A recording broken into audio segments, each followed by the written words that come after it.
Bueno, muy buenas tardes a todos. Mi nombre es Vendina Batista.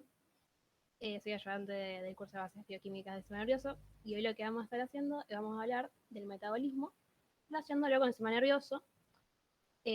Vamos a dar una introducción, un pantallazo, no profundizando en cada vía metabólica, sino cómo se integran todas en una misma vía. No solo con el sistema nervioso, sino con otros órganos como el hígado y todo el sistema muscular. Bueno, el metabolismo energético del sistema nervioso va a estar conformado más que nada por tres componentes principales: la glucosa, el lactato o ácido láctico y los cuerpos cetónicos. La glucosa es un hidrato de carbono que la podemos clasificar dentro de los monosacáridos. Va a estar conformada principalmente por 6 carbonos. A cada uno se le va a asignar un número dependiendo de cómo interactúen o cómo estén conformados estos carbonos, va a tener diferentes nominaciones. Un dato importante es que la glucosa no es un principal componente, sino que es un principal componente es una fuente energética en todo el organismo. O sea, en la mayoría de los órganos del organismo, o sea, es una fuente para todo. Bueno, y dependiendo dónde se encuentre el grupo oxidrilo, podemos clasificar, o sea, por ejemplo, si mira hacia arriba, podemos tener lo que es la glucosa, se la beta glucosa. En cambio, si el grupo oxidrilo se encuentra hacia abajo, la vamos a denominar alfa-glucosa. Bueno, luego vamos a ver un poco más de la vía metabólica en profundidad y cómo se va a ir relacionando con los diferentes órganos y con el sistema nervioso, ¿no? Bueno, luego el lactato también lo podemos encontrar como ácido láctico, pero bueno, ¿cuál sería la diferencia entre ácido láctico y lactato? Principalmente el lactato es un producto final de la glucólisis, cuando hay falta de oxígeno. Esto es lo que conocemos como glucólisis anaeróbica. A través de un producto final de la glucosis, que era el piruvato, puede pasar al lactato a través de una enzima que es la lactato deshidrogenasa. Bueno, es un compuesto químico que está conformado por 3 carbones, que tiene una característica ácida y una alta solubilidad en agua. Y el ácido láctico es cuando no se encuentra disociado, o sea, cuando este se disocia es cuando se va a convertir en lactato. Bueno, luego para hablar de cuerpos cetónicos, podemos decir que son compuestos que van a estar formados en el hígado, que generalmente se va a utilizar como sustrato a un compuesto conocido como acetil-CoA, que luego puede ser utilizado por otros órganos y tejidos. Por así decirlo, es como que el cuerpo cetónico es un conjunto acetil-CoA en el cual se va a enviar a otros tejidos para que puedan ser utilizados, siempre y cuando dispongan de las enzimas necesarias para poder escindirlo y poder utilizarlo como fuente de energía. Principalmente tenemos 3 cuerpos cetónicos, los cuales son el hidroxibutirato, el acetoacetato y la acetona. Bueno, comenzando un poco por la parte de metabolismo, cuando nosotros ingerimos la comida, vamos a ingerir los nutrientes. Por ejemplo, vamos a ingerir hidratos de carbono que luego van a pasar a la sangre. Esta glucosa puede ser incorporada en el hígado a través de receptores de tipo GLUT, generalmente son de tipo GLUT2, y siempre que la glucosa ingresa a las células, y para evitar que éstas se salgan de las mismas, lo que va a pasar es que va a haber diferentes tipos de quinasas que lo que van a hacer es unirlo a un grupo fosfato, o sea, a estos carbonos que habíamos nombrado anteriormente, que estaban del 1 al 6, y en este caso, bueno, se va a unir al carbono número 6 para formar lo que es la glucosa 6-fosfato. Después de un estado postprandial, una de las vías que puede tomar el hígado es la glucogenogénesis, donde vamos a sintetizar el glucógeno, que básicamente sería una forma de almacenamiento que pueden disponer las células de esta glucosa, ¿no? Y en un estado de ayuno, puede tomar una vía metabólica conocida como glucogenólisis, donde vamos a volver a formar la glucosa 6-fosfato para luego poder ser utilizada por otras vías metabólicas y así producir energía. El hígado, a su vez, va a disponer de otro tipo de enzimas que pueden volver a formar la glucosa 6-fosfato a glucosa otra vez, y que ésta puede volver a salirse de la sangre y de allí ir a los demás tejidos.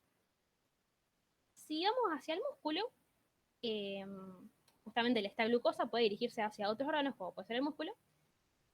Recordemos que una vez que la glucosa ingresa a las células, va a formar lo que es la glucosa 6-fosfato y se va a repetir casi lo mismo. En el músculo va a formar lo que es la glucogenogénesis para formar depósitos de glucógeno, y en este caso, de que lo cite, formar energía. Puede formar glucogenólisis y formar glucosa fosfato otra vez. Pero nosotros en el músculo, cuando estamos haciendo ejercicio, puede que haya em, estados de hipoxia o estados de falta de oxígeno, donde puede que necesitemos hacer una glucólisis de tipo anaeróbica, en la cual no vamos a tener como producto final el piruvato, sino el lactato, que es lo que habíamos nombrado anteriormente. Un dato importante de aclarar es que va a haber diferentes exoquinasas o glucoquinasas que van a agregar el grupo fosfato al carbono número 6. Las glucoquinasas son las que encontramos, por ejemplo, en el hígado y en el páncreas, mientras que el resto en nuestros organismos se le va a conocer como exoquinasas. Este ciclo formado entre hígado, músculo y otros tejidos que involucran la glucosa, que ingresa a las células, hace glucosa y fosfato, glucólisis anaeróbica que forma lactato, se extravasa y vuelve a hacer glucosa otra vez, se conoce como ciclo de Cori. En estos órganos que no cuentan con, en otros órganos que no cuentan con enzimas como el hígado, para formar glucosa otra vez a partir de la glucosa 6-fosfato, y que va a dejar a la sangre, una vez que la célula ingresa a la célula, una vez que la glucosa ingresa a la célula, perdón, va a ser utilizada solo para vías metabólicas para este órgano en sí o para esta célula. Entonces, ¿cómo el lactato y la glucosa van a ingresar al sistema nervioso y cumplir sus funciones? Esto es lo que habíamos dicho antes. Bueno, acá vamos a tener un esquema representativo de lo que es la sangre, el astrocito, las neuronas posinápticas, presinápticas, que incluye toda una neurona. Y para comenzar, cuando la glucosa ingresa en la sangre, ingresa primero el astrocito a través de los receptores de tipo GLUT1, generalmente son tipo GLUT1, la glucosa lo primero que va a hacer es unir su carbono 6 a un grupo fosfato y formar la glucosa 6-fosfato, para iniciar su vía metabólica y justamente no se salga de sus células. Entonces puede pasar a una vía de almacenamiento, por ejemplo, que realizar glucogenogénesis y formar glucógeno. Pero lo que pasa es que el glucógeno de estos astrocitos no es una gran cantidad como se encontraba en el músculo o en el hígado. Entonces, este glucógeno se puede utilizar en modo almacenamiento en casos drásticos en los que no podamos reutilizar energía o no llegue energía al sistema nervioso. Después puede formarse la glucólisis como no se dispone, cuando no se dispone una gran cantidad de mitocondrias donde se realizan las diferentes cadenas respiratorias, lo que va a obtener como resultado el lactato, que luego se pasa a un espacio intercelular que puede ser tomado por las neuronas que sí cuentan con una gran cantidad de mitocondrias. Esto luego pasa a piruvato a través de la enzima lactato desoxigenasa, que luego pasa a acetil-CoA a través de una descarboxilación e ingresa al ciclo de Krebs, pasa a las cadenas respiratorias y va a formar ATP para cualquier función que necesite cumplir el sistema nervioso, que vamos a ver a lo largo de este curso, todas estas funciones, ¿no? Entonces, la glucosa no ingresa solo a los astrocitos para luego ser utilizada por las neuronas en forma de lactato, sino que puede ingresar directamente a las neuronas a través de otro tipo de transportes que son los GLUT3. Entonces, como vimos antes, se forma glucosa 6-fosfato, que luego va a ser una glucólisis, y en este caso, como contamos con las mitocondrias y gran cantidad de oxígeno, se va a formar lo que es el piruvato. También, a través de lo que es la glucólisis anaeróbica, que se dan en los astrocitos que se van formando ATP, puede pasar que se cumpla una función lo que es la neurotransmisión, este ATP, como puede ser el caso del glutamato. El glutamato, cuando pasa al espacio intrasináptico, puede ser recaptado por los astrocitos a través de un cotransporte con sodio, glutamato sodio. Este cotransporte es mantenido por una bomba sodio-potasio ATPasa que necesita ATP para su funcionamiento, si no, no puede ser mantenida. Este glutamato también puede ser formado de glutamina, a través de un proceso que también requiere ATP y que luego esta glutamina puede pasar hacia las neuronas para volver a formar glutamato. Bueno, vamos a volver a hablar de la glucosa, pero esta vez haciendo hincapié en una parte fundamental de la glucólisis. Y Y en la glucólisis se van formando la fructosa 6-fosfato, en este caso, ¿no? Que puede pasar a fructosa 1,6-bifosfato a través de lo que es la enzima fosfofructoquinasa 1.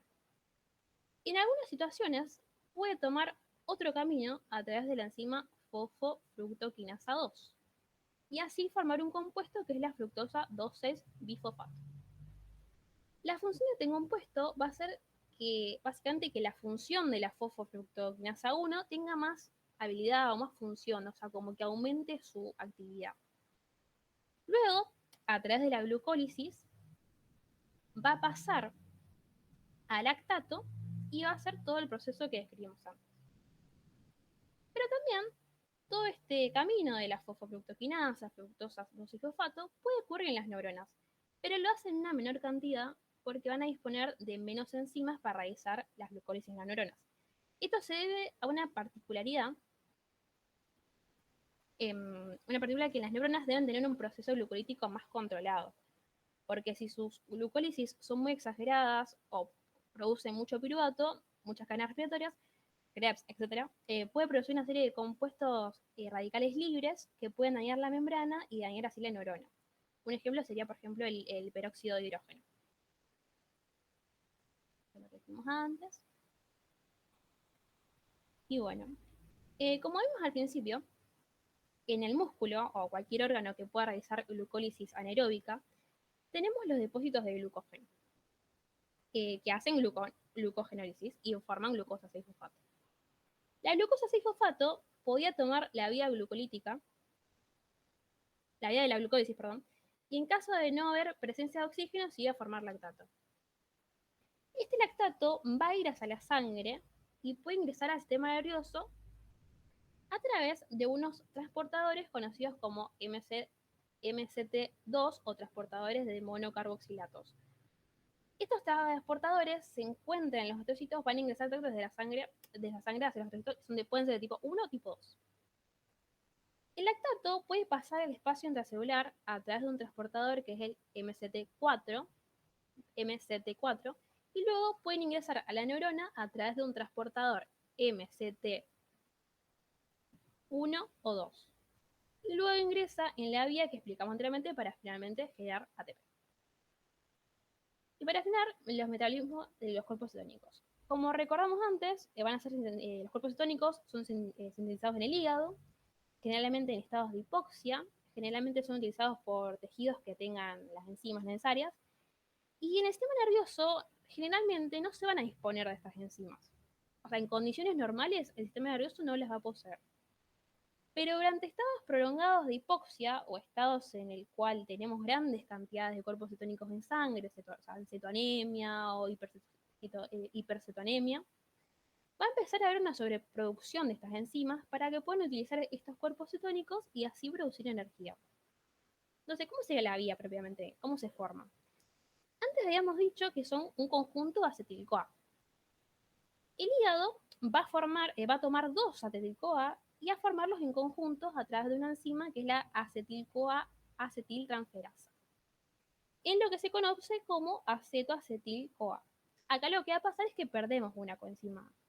Luego se va a unir a otro acetil-CoA y se pierde otra coenzima a través de lo que es la enzima hidroximetilglutaryl-CoA sintetasa, que va a sintetizar un compuesto que es el hidroximetilglutaryl-CoA.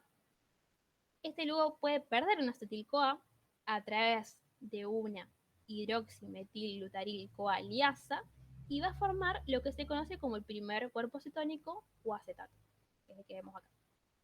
Este acetato puede tomar dos vías. Puede ser que pierda un dióxido de carbono a través de una descarboxilación por la enzima acetoacetato descarboxilasa, o puede que tome otra vía en la cual se va a incorporar un ADH y puede formar el compuesto 3-hidroxibutirato, segundo cuerpo cetónico. Esto se da por una enzima que es la hidroxibutirato deshidrogenasa. ¿Y cómo es que los cuerpos cetónicos van a llegar al sistema nervioso? Comenzando con el 3-hidroxibutirato, compuesto más final de la vía, va a llegar a través de la enzima hidroxibutirato deshidrogenasa. Se va a formar el acetato y luego a través de una enzima conocida como succinil-CoA 3 cetoácido-CoA transferasa, muy largo el nombre, en conjunto con el succinil-CoA van a formar el succinato y pasa lo que se conoce como acetoacetil-CoA. Luego se va a incorporar una coenzima A, de las que habíamos perdido, como las que habíamos perdido antes, y a través de la enzima acetil-CoA acetiltransferasa se van a formar dos acetil-CoA, que era el producto inicial que tuvimos cuando los originamos. Y ahora, si volvemos, y ahora sí podemos utilizarlo en, por ejemplo, el ciclo de Krebs, para poder así sintetizar ATP y así generar energía para cualquier función que necesite el organismo. Bueno, esa es la primera parte. Ahí le dejo el mail por alguna consulta. Así que muchas gracias por escuchar.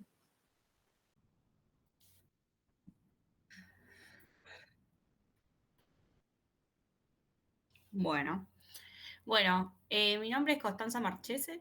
Yo soy estudiante del último año de la carrera de medicina y también estoy participando como docente tanto de este curso de bases bioquímicas del sistema nervioso como del de bases bioquímicas de la endocrinología, así que puede ser que alguien me conozca por ahí. Y bueno, el tema que me compete hoy es hablar de los micronutrientes, siguiendo el hilo de toda esta clase de metabolismo y cómo estos afectan a la función del sistema nervioso. Para empezar, vamos a definir qué es un micronutriente. Podemos decir que estos son elementos esenciales que requerimos todos los seres humanos para cumplir con nuestras funciones metabólicas y fisiológicas. Sin embargo, se denominan micronutrientes porque los requerimos en pequeñas cantidades a lo largo de toda nuestra vida. Sin embargo, esto no quiere decir que no sean importantes, todo lo contrario. Del primer micronutriente que vamos a hablar es del zinc, que es el oligoelemento intracelular o el micronutriente más abundante en nuestro cuerpo, que tiene distintas funciones, tanto catalíticas, estructurales, de regulación y también dentro de lo que es la síntesis de ADN y de proteínas. Al zinc lo obtenemos a través de todo lo que es las vías exógenas, o sea, a través de los alimentos.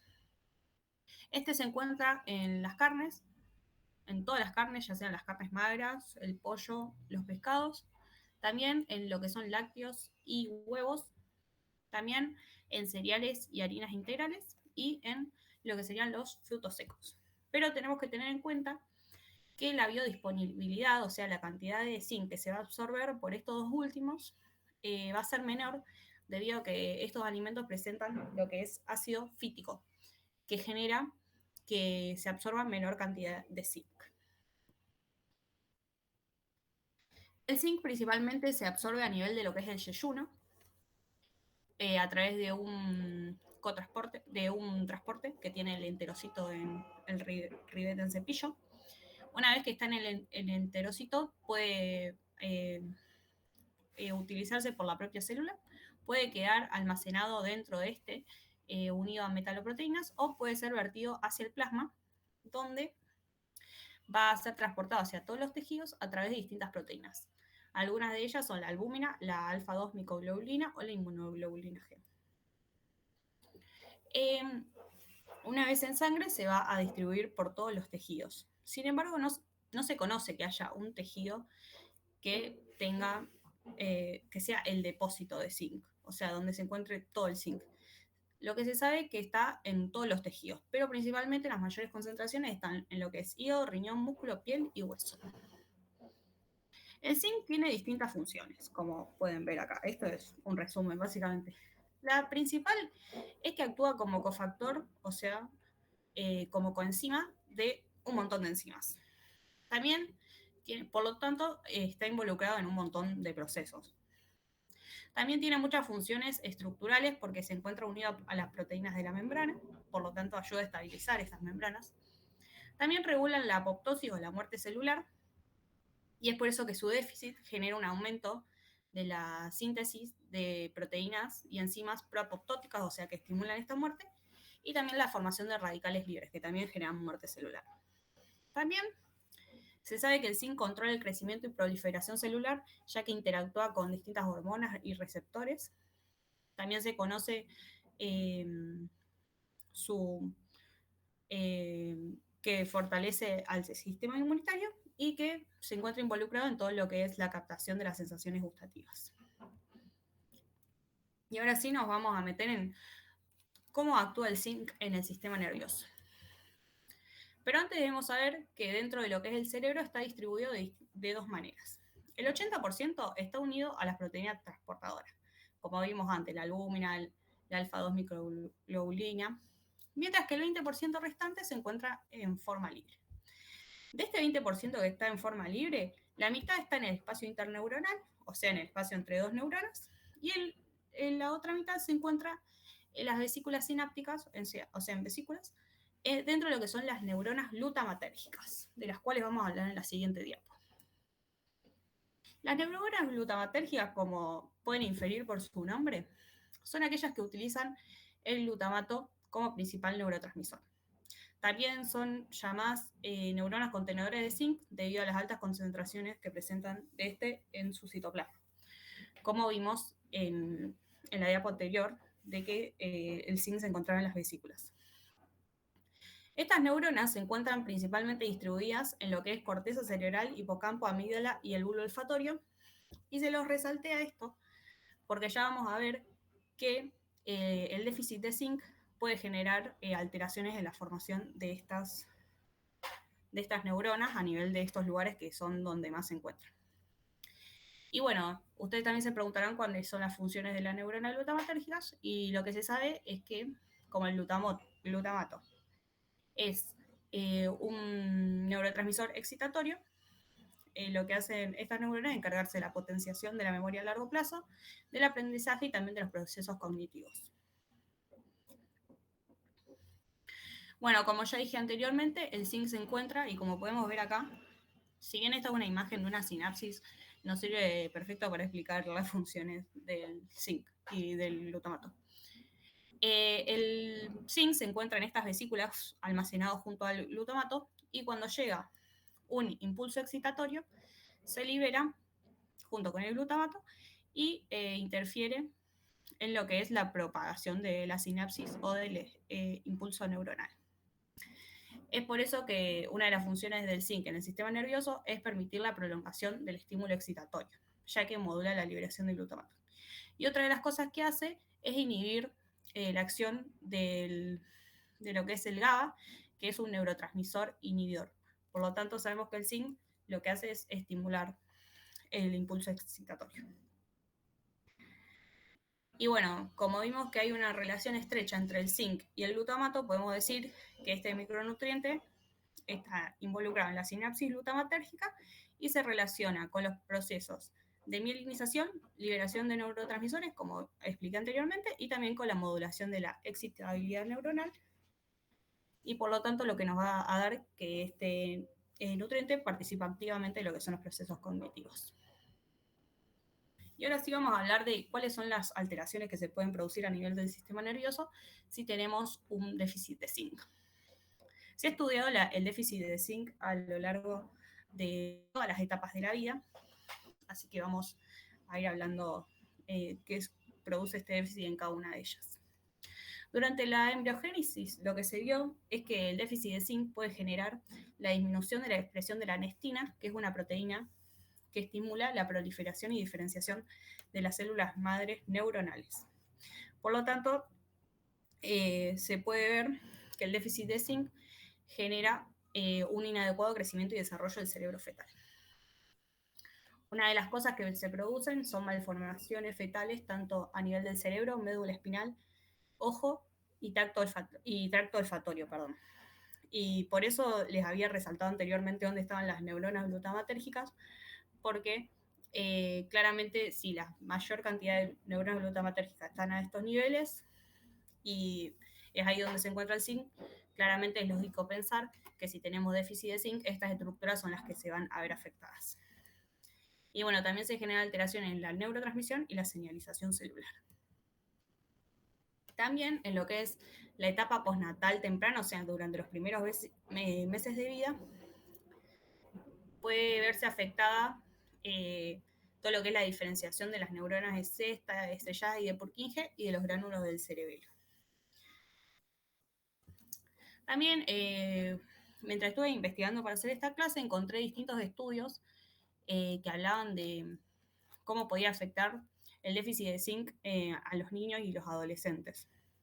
Si bien no hay un estudio que hable de cómo afecta puntualmente el déficit, sí hay muchos estudios que hablan de cómo mejoran las actividades neurológicas o el neurodesarrollo cuando nosotros suplementamos a un niño o un adolescente con zinc, en relación, claro, siempre comparando con las personas que no reciben estos suplementos. Por ejemplo, en este primer estudio que se hizo en 150 neonatos en Chile, a cada uno se le suplementó con 5 miligramos por día de zinc y se vio que con respecto a los niños que no recibían este suplemento, estos niños tenían un mejor desarrollo mental y motor cuando se los evaluaba entre los 6 y los 12 meses. También algo que me pareció muy interesante es que a una determinada cantidad de chicos con déficit de atención y trastorno de hiperactividad en Turquía también se les suplementó zinc y se vio que esta suplementación mejoraba los síntomas de hiperactividad, impulsividad y el manejo social que suelen tener los niños que presentan el TDAH. También otra de las funciones que tiene el zinc es regular la síntesis del glutatión, que es un antioxidante y protector contra el estrés oxidativo del cerebro. Este glutatión lo que hace es prevenir la apoptosis celular y por lo tanto tiene un efecto protector sobre la aparición de distintas enfermedades neurodegenerativas como pueden ser el Alzheimer y el Parkinson y también dentro de la aparición de esquizofrenia. Es por eso que se ha demostrado que como el zinc afecta a esta síntesis de glutatión, el déficit del mismo puede favorecer a la aparición de estas enfermedades. Bueno, ahora vamos a seguir con lo que es el hierro, que es uno de los micronutrientes más esenciales dentro de lo que es nuestra dieta, ya que es el encargado de la formación de la hemoglobina y por lo tanto del transporte de oxígeno. El hierro también lo obtenemos a través de los alimentos, principalmente de lo que son las carnes, más que nada del hígado de los animales, que son donde más hierro hay en el organismo, pero también para aquellas personas que sean vegetarianas, seguro saben, y seguro si fuera alguna vez la nutricionista se lo ha dicho, el hierro también se puede obtener de las plantas, ya sea de los vegetales de hojas verdes, como también de las legumbres. Bueno, el hierro es absorbido se absorbe, a nivel de también el intestino delgado, principalmente lo que es el duodeno y primera parte del yeyuno. Una vez que se absorbe, en sangre se une a la transferrina, que es su proteína transportadora, y de ahí puede ser depositado en el hígado, uniéndose a lo que es la ferritina, que es la proteína que se encarga de almacenarlo, o puede ser utilizado por los glóbulos rojos o por el músculo para formar hemoglobina o mioglobina respectivamente. Bueno, el cerebro también utiliza este micronutriente y lo obtiene a través de los receptores de transferrina que se encuentran en la vasculatura cerebral. Estos receptores tienen una distribución heterogénea, o sea, no en todas las partes del cerebro es igual. Y las mayores concentraciones de la misma, y por lo tanto las mayores concentraciones de hierro, se encuentran en lo que es el globus pallidum, el núcleo caudal, el putamen y la sustancia negra. Sin embargo, la célula que tiene más hierro en el cerebro, por así decirlo, es el oligodendrocito, que como creo que vieron en la clase anterior o en la primera, era el que se encarga de la producción de la mielina.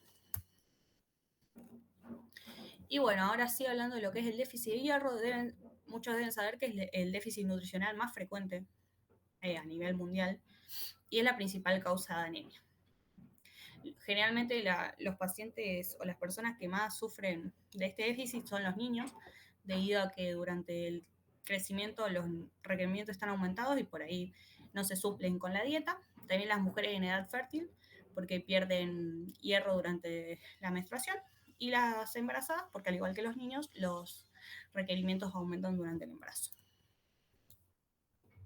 Bueno, y como ya dijimos, la falta de hierro causa anemia y también puede reducir la capacidad mental y física. Durante el embarazo, este déficit se asocia al nacimiento de bebés con bajo peso, a partos prematuros y a una mayor incidencia de muerte fetal y materna. Durante la infancia se ha visto que en relación a los niños que no presentan déficit de hierro, hay una reducción de la capacidad de aprendizaje y del desarrollo motor. Algunos estudios han evaluado que también disminuyen las capacidades de memoria espacial, las visuales y auditivas de los niños anémicos con respecto a los sanos, y en los adultos disminuye la capacidad de trabajo.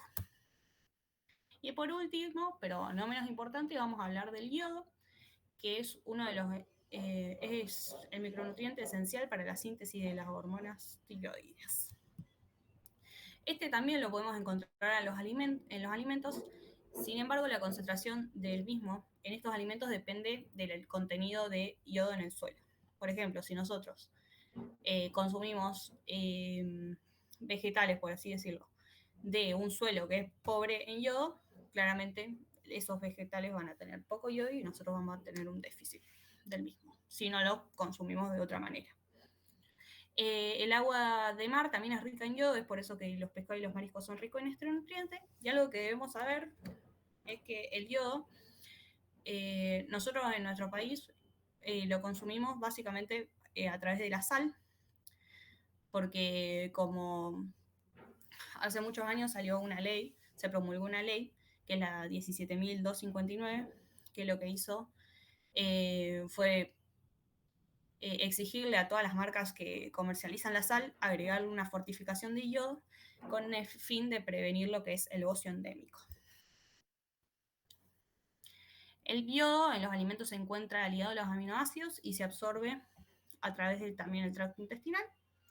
Y una vez que es absorbido puede ser transportado o no por proteínas plasmáticas. Y generalmente del total de yodo disponible en sangre, un tercio es captado por la glándula tiroides para la síntesis de T3 y T4. Y bueno, ahora sí, hablando de lo que es el déficit de yodo, sabemos que las personas más susceptibles a padecerlo son las mujeres embarazadas, porque sus requerimientos se duplican durante el embarazo. La falta de yodo en la dieta materna genera baja concentración de T4 en la madre y puede generar una hipotiroxinemia fetal, o sea, con un hipotiroidismo fetal. Y la consecuencia más seria de esto es el cretinismo. El cretinismo es una condición que se produce por el déficit de yodo durante el periodo prenatal, que genera en el bebé sordomudez y retardo mental. Al principio, cuando el bebé nace, parece tener un aspecto normal, pero luego cuando crece y se va desarrollando, generalmente se ve que estos niños no alcanzan con los hitos del desarrollo.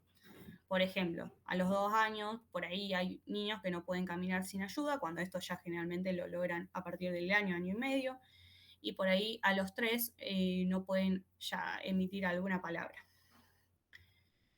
También, acá tengo una foto, que estos niños, a medida que van creciendo, adquieren la apariencia típica del cretino, que es de piel gruesa, características burdas, la nariz aplastada, la lengua larga y el estrabismo.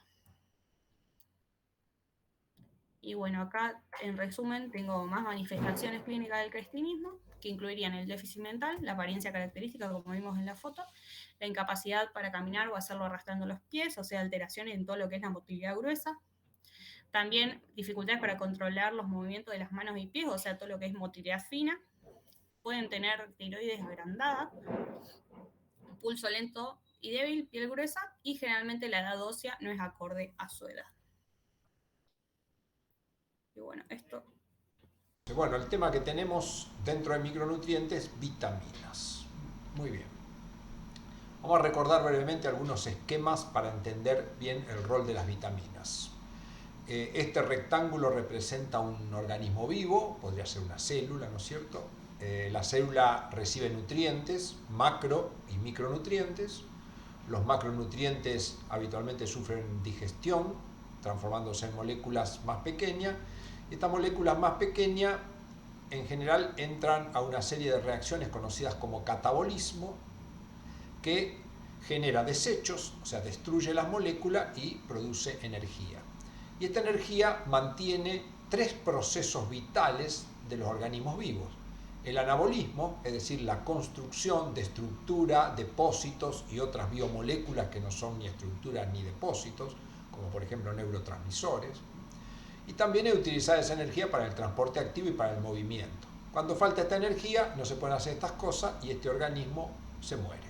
Así de fácil. Y entonces, si los nutrientes ingeridos exceden la cantidad de energía que necesitamos, parte de esas moléculas van directamente al anabolismo y van a depósitos para luego poder ser utilizados nuevamente para generar energía y mantener la vida. Vamos a seguir trabajando con este esquema. Una célula enfrenta dos etapas claves en su vida. La etapa de ingesta, que es cuando recibe nutrientes, y esos nutrientes ingresan, van a digestión, van al catabolismo, y durante la etapa de ingesta básicamente se produce energía, se emplea energía en el transporte, en el movimiento, y parte de las moléculas van al anabolismo a formar depósitos y estructuras, que es lo que dijimos recién. Ahora, cuando una célula deja de recibir nutrientes, se tiene que mantener con lo propio. Entonces, ¿qué hace? En esa etapa deja de hacer anabolismo de una manera muy activa y especialmente en la formación de depósitos, y esos depósitos los empieza a utilizar para el catabolismo, para producir energía y mantener el transporte activo, el movimiento y en menor medida el anabolismo de aquellas cosas que no puede dejar de sintetizar. Vuelvo a, ya que estamos en el tema, por ejemplo, un neurotransmisor. No importa si yo he comido o no, tengo que sintetizar neurotransmisores. Entonces, esto ya es el funcionamiento. Planteo esto para que tengamos presente que es clave el anabolismo y el catabolismo en la vida de una célula. Y parece más clave el catabolismo porque es el que genera la energía para mantener los otros. Muy bien. Este es otro esquema general más o menos de lo mismo. Los nutrientes pueden ser macronutrientes como los monosacáridos, ácidos grasos, aminoácidos que provienen de biomoléculas más grandes, y entre esos nutrientes vienen las vitaminas. Las vitaminas son micronutrientes, como todos los micronutrientes esenciales los tenemos que incorporar, y una vez que ingresan, ¿cuál es el rol de las vitaminas? Las vitaminas, la mayoría, por no decir todas, dan origen a lo que se llaman coenzimas. ¿Y qué son las coenzimas? Bueno, estructuras químicas muy parecidas a las vitaminas con algún pequeño procesamiento que se van a unir a las enzimas, que son estructuras proteicas, para poder realizar el catabolismo y el anabolismo. Entonces, esto es clave tener presente que las vitaminas, muchas veces dicen consumo vitamina para tener energía. La vitamina no me da energía, la vitamina lo que me construye junto con las enzimas es una estructura enzimática activa que sí va a poder permitir que el catabolismo genere energía, pero por sí ellas no aportan energía, sino que son parte de la maquinaria generadora de energía. Eso es lo que vamos a ver hoy. Este es un esquema un poquito más sencillo. Los alimentos aportan vitaminas que dan origen a las coenzimas. Por otra parte, toda célula tiene ADN que utilizando aminoácidos realiza la síntesis proteica con la información del ADN para sintetizar la enzima que son proteínas. Estas dos cosas se juntan para dar origen a lo que se llama la holoenzima, que no es otra cosa que la enzima funcional, y es la que va a participar en las diferentes reacciones, tanto del catabolismo como del anabolismo. Acá vemos claro, para que el metabolismo funcione necesito la holoenzima, y para que la holoenzima esté necesito la síntesis proteica que me da la estructura proteica y necesito las vitaminas. Si faltan las vitaminas, esto no anda, y como dijimos en el primer diapositivo, si el catabolismo no anda, no tengo energía, y si no tengo energía no puedo mantener los 3 procesos vitales de transporte, biosíntesis y movimiento, y el organismo que era vivo pasa a ser muerto. Rol clave de las vitaminas. Entonces acá hay algunos conceptos fundamentales. Todas las células necesitan todas las coenzimas y por ende todas necesitan vitaminas. Esto lo digo porque muchas veces decimos, no, consumo vitamina B12 para el cerebro, B3 para el músculo. Todas las células necesitan todas las vitaminas que vamos a ver ahora. La carencia de una vitamina se evidenciará por una falla en la célula que primero le falte. Es decir, una carencia vitamínica va a llevar a que todas las células empiecen a funcionar mal, pero la enfermedad se va a originar en aquellas células que primero le falte más. La carencia de una vitamina puede evidenciarse por una falta energética o la acumulación de molécula si la enzima es del catabolismo. Y si la carencia vitamínica puede evidenciarse por una falta en la síntesis de alguna estructura. Es decir, si la vitamina pertenece al catabolismo, lo primero que siento es la falta energética. Si es una vía anabólica, lo que voy a empezar a ver es consecuencia de que me está faltando alguna molécula en particular. Muy bien. Acá tenemos un breve cuadro de las vitaminas. Las dividimos en dos grandes grupos, las hidrosolubles y las liposolubles. Se dan con letras, las liposolubles A, D, E y K. Poco vamos a trabajar acá porque lo más importante está dentro de las hidrosolubles. Y dentro de la hidrosoluble tenemos la vitamina C, también conocida como ácido ascórbico, y la vitamina B, que en realidad se conoce como complejo B. ¿Por qué? Porque son una cantidad importante de estructuras químicas muy diferentes una de la otra, pero que se agrupan todas dentro de esto. Y que habitualmente se enumeran B1, B2, B3, B5, B6, 7, 9, 12. Y en algunos libros puede haber números distintos. Lo que sí es igual en todos los libros y en todo el planeta Tierra son los nombres. Tiamina, riboflavina, niacina, etcétera, etcétera. No quiero entrar en detalle, son nombres. Pero bueno, nos vamos a centrar básicamente en estas vitaminas y vamos a ver cómo se interpreta esto a nivel del metabolismo. Muy bien. Acá hay un cuadro de las diferentes vitaminas, otra vez lo mismo, los diferentes nombres, muy difíciles de aprender y también muy difíciles de recordar a qué número corresponde a cada uno. Pero esta tabla es interesante tenerla a mano si uno necesita ver algo. Cada vitamina da origen a una coenzima en particular. Por ejemplo, la tiamina da el pirofosfato de tiamina, que cuando se una con una enzima, esa enzima se va a transformar en una descarboxilasa, que va a catalizar reacciones de descarboxilación, es decir, va a sacar grupos carboxilo transformándolo en dióxido de carbono. O sea, si me falta tiamina en mi alimentación o a una célula le falta tiamina, esa célula no va a descarboxilar adecuadamente. Por ejemplo, analicemos otra, la riboflavina o B12 da origen a coenzimas conocidas como FAD o FADH, que son las dos caras de la misma moneda. Esta coenzima FAD-FADH trabaja con enzimas deshidrogenasas y catalizan reacciones de oxidorreducción. Lo mismo pasa con el ácido nicotínico o la niacina.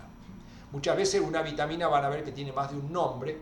¿Por qué? Porque, bueno, existen más de una estructura que se engloba dentro del nombre de una vitamina.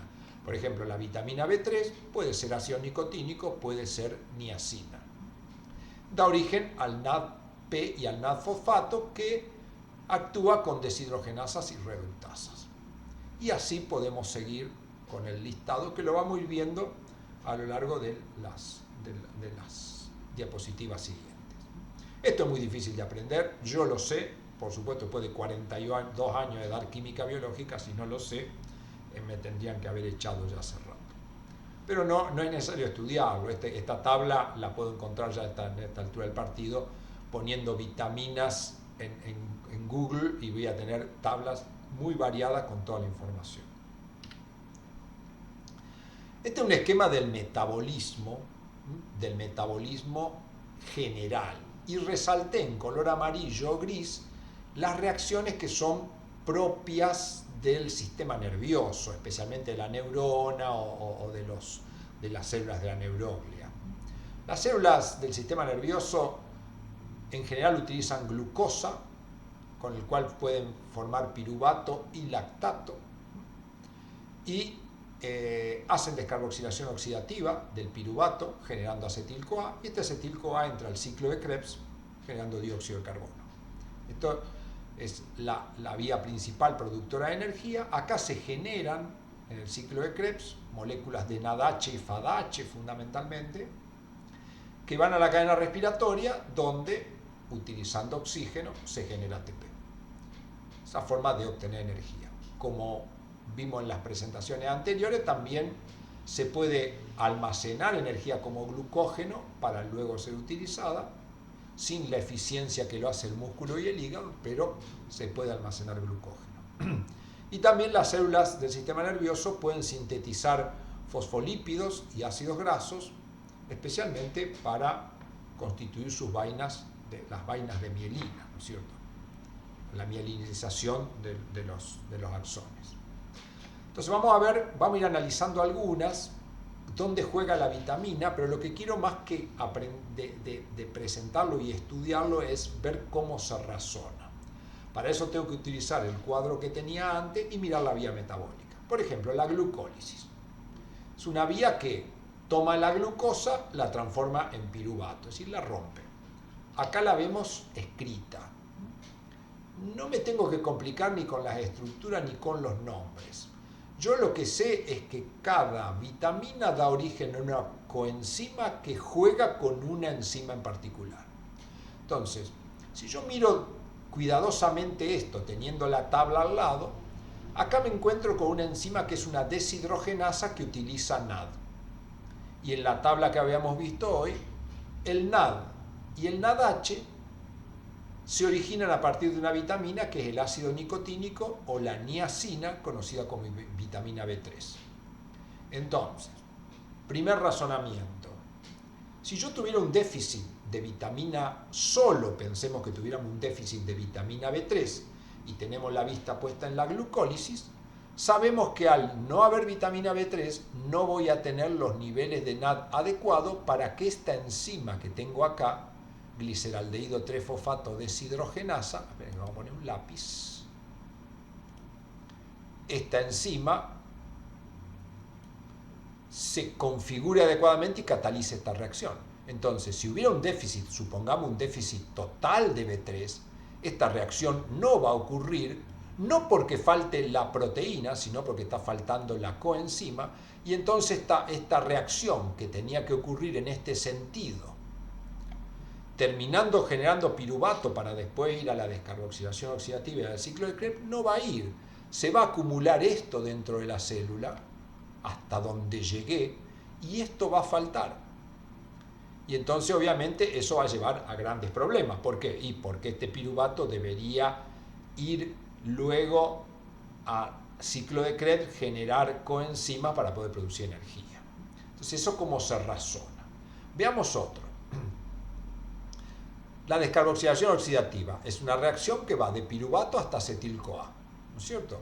Vamos a verlo ahora en más. Esto, cuando uno lo estudia en detalle, uno dice, bueno, el pasaje de piruvato a acetil-CoA, una reacción muy compleja, utiliza coenzima A, utiliza NAD y utiliza 3 enzimas que cada una de ellas tiene diferentes coenzimas. Acá tengo las coenzimas utilizadas. Por ejemplo, el complejo 1 utiliza pirofosfato de tiamina que depende de la vitamina B1, se origina a partir de la vitamina B1. El ácido lipoico no viene de vitaminas. La coenzima A, que se utiliza en gran parte del metabolismo, viene de la vitamina B5. El NAD, como vimos, viene de la B3 y el FAT viene de la B2. Fíjense que la descarboxilación oxidativa, para su correcto funcionamiento, además de tener las 3 enzimas que tiene que sintetizar eficientemente, necesita de 4 vitaminas, la 1, la 2, la 3 y la 5. Con que falte una de ellas, supongamos que solo faltara B1, no voy a tener esto, no va a funcionar esta enzima y entonces el complejo no funciona y el piruvato no va a pasar a acetil-CoA. Profe, sí. Perdón que lo interrumpa, pero quedan 2 minutos. ¿Quiere que nos conectemos al otro link? Sí, termino esto y veo qué pasa y cortamos y listo. Gracias por avisarme. Gracias por avisarme. Entonces, lo que estoy tratando de plantear, vamos a analizar otros, es cómo debo yo pensar un déficit vitamínico. Porque en general cuando uno le dice, bueno, ante tal vitamina tengo temblor, tengo tal cosa, no, primero voy a analizar metabólicamente cuál es la vía que no funciona. En este caso estaría afectando, obviamente, una vía de tipo catabólico. Acá tenemos el ciclo de Krebs, importante el ciclo de Krebs, creo que es una de las vías metabólicas que el alumno se lleva y recuerda de por vida. Fíjense la cantidad de requerimientos vitamínicos que tiene. La primera reacción, como usa coenzima A, depende de B5, después acá hay algunas que no. Esta reacción de pasaje de isocitrato a alfa-cetoglutarato requiere B3, pero cuando paso de alfa-cetoglutarato a succinil-CoA, utilizo B1, B2, B3 y B5, exactamente igual que la descarboxilación oxidativa del piruvato. Entonces, si hay un déficit de cualquiera de estas vitaminas, es como que estoy cortando el ciclo. La B5 después la uso acá, B2 la uso acá también, B3. Entonces, B1, B2, B3 o B5 corta en varios lados. Y como sabemos, el ciclo de Krebs produce una gran cantidad de productos, coenzimas reducidas, que van a ir a la cadena respiratoria para producir ATP. Por lo tanto, son el sitio en general, descarboxilación oxidativa y ciclo de Krebs, donde más se siente la carencia vitamínica. Acá tenemos la cetolisis, un esquemita muy parecido al que él mismo que mostró Nicolás. Uno de los cuerpos cetónicos, el 3-hidroxibutirato, que vimos que se transforma en acetoacetato, necesita B3, acá necesita succinil-CoA, tiene coenzima A, necesita B5, y acá también necesita CoA, necesita B5. O sea que si nos falta B5, no anda la descarboxilación oxidativa, no anda el ciclo de Krebs, no anda la provisión de cuerpos cetónicos para que ande el ciclo de Krebs, vamos a estar en serios problemas. Participan en todos lados estas. Acá tenemos también algo relacionado a la síntesis de ácidos grasos, que es importante en células especialmente que tienen un activo metabolismo lipídico, como son las células que generan las vainas de mielina, ¿no es cierto? Fíjense que dependen de B3, B5, por las mismas coenzimas que ya hablamos, y acá aparece B7, que es la biotina, que es clave en el proceso de formación de malonil-CoA para la síntesis de ácidos grasos. Por lo tanto, también no solo el déficit vitamínico está relacionado con la producción de energía, sino está relacionado con los procesos de síntesis, que son extremadamente importantes, especialmente la síntesis de lípidos. Acá tenemos la síntesis, esto lo dio la clase Linda cuando habló de la parte de mielina. En las vainas de mielina se sintetizan algunos compuestos conocidos como plasmalógenos, y en la síntesis de los plasmalógenos utilizo NAD, utilizo CoA, por lo tanto depende también de B3 y B5. O sea, los déficits vitamínicos bloquean por todos lados los procesos metabólicos. Acá tenemos también la formación de la esfingomielina, que son otros lípidos de importancia. Fíjense otra vez, B3 y B5, que siempre lo identifico, no tengo que acordarme en cada metabolismo qué vitamina es necesaria. Lo que tengo que agarrar la vía metabólica, ver si hay CoA, ver si hay NAD, y de ahí deduzco cuál es la carencia que lo puede afectar. Acá tenemos la síntesis del colesterol. La síntesis del colesterol arranca de acetil-CoA, utiliza CoA, necesita B5, acá NADP, necesita B3, otra vez NADP. Y bueno, el colesterol en sistema nervioso es clave por su utilización a nivel de la estructura de membrana. Por supuesto que el colesterol es clave también para la síntesis de hormonas esteroideas, para la síntesis de ácidos biliares, para la síntesis de vitamina D. Entonces, la carencia vitamínica frena el funcionamiento de las enzimas por carencia de coenzimas. Esta ruta es bastante impresionante, pero no es otra cosa que la síntesis de adrenalina y de noradrenalina, que son neurotransmisores. En la síntesis de neurotransmisores es bastante compleja, pero no nos tenemos que volver locos. Acá esta primera reacción necesita NADP, por lo tanto necesita vitamina B3, esta también, Acá en este pasaje hay una descarboxilación. Como vimos, muchas descarboxilasas usan fosfato epiridoxal, por lo tanto depende de B6. Las que usan vitamina C son bastante difíciles y no son muchas, y acá hay una, el pasaje de dopamina a noradrenalina es una hidroxilasa que, a diferencia de otra hidroxilasa, utiliza ácido ascórbico o vitamina C. Fíjense, acá también podemos enganchar un poco con lo que habló Constanza, ¿no? Esta reacción necesita vitamina C, pero la vitamina C hace un ciclo para volver a reutilizarse que usa glutatión. Y la síntesis de glutatión era influenciado por micronutrientes que mencionó Constanza. Y acá aparece la B9, que era el folato, y la B12, que es la cianocobalamina, ¿no? Estas dos vitaminas son utilizadas. A ver, acá tenemos algo. A ver, ahí estamos. Sí. Estas dos vitaminas son utilizadas en lo que se llaman procesos de metilación, que aparecen en pocos lados del metabolismo, pero son tremendamente claves. Acá lo que vemos es la metilación de la homocisteína a metionina para formar ese adenosilmetionina, que es un producto que se utiliza en la metilación, cuando pasamos de noradrenalina a adrenalina y en algunas otras síntesis. Por eso, digamos, el déficit de folato puede tener problemas cuando, por supuesto, el déficit de folato se va a evidenciar si las otras vitaminas están en buenas condiciones, ¿no es cierto? Pero si yo tuviera folato en cantidad adecuada, igual que B12, pero me falta B3, voy a tener exactamente el mismo problema. Estas reacciones no van a ocurrir. Acá tenemos la síntesis de otro neurotransmisor, que es la serotonina. La última reacción del proceso, que es la triptofano descarboxilasa, la enzima que lo cataliza, utiliza fosfato de piridoxal, y muchas, como dijimos, muchas descarboxilasas dependen de esta vitamina B6 o piridoxamina. Entonces, obviamente, la síntesis de este neurotransmisor se va a ver afectada. Acá tenemos la síntesis del GABA, o el ácido gamma aminobutírico, que también estuvimos hablando recién cuando hablábamos del zinc.